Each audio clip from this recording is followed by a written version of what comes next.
Tento produkt nemá ani šancu byť moc dobrý, ani spojazný není veľmi dobré.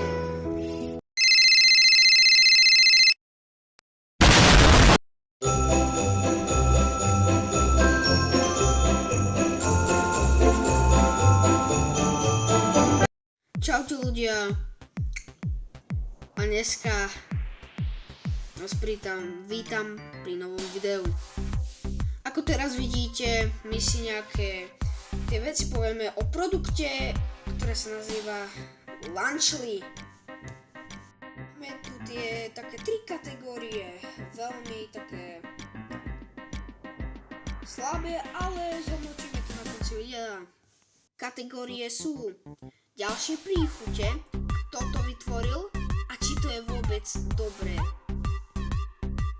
Kategória 1, ďalšie príchute.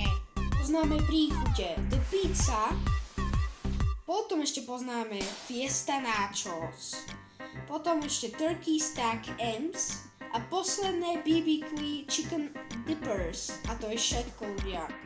Niektorí sa zase sťažovali, že táto príchuť The Pizza má vlastne veľmi málo tých salám. Každý sa vlastne sťažoval na niečo iné. Kto to vytvoril? Veľmi ľahká téma, lebo to vlastne vytvorili traja tupci. Dúfam, že viete, ktorý je. Prvý je Logan, druhý je MrBeast a tretí na konci je KSI. Tretia téma. Je to vôbec dobré? Tak náš záver znie, že či je to vôbec dobré? Aj je, ale aj nie je.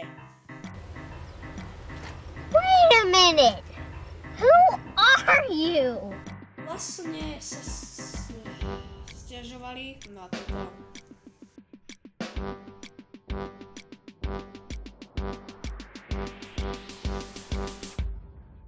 Ako ste videli, bol tam mod, no to bol po anglicky teraz povedané. Takže maximálne klanči môžem aj toto povedať. Tento produkt nemá ani mať šancu, ani byť dobrý, ani moc spojaznený.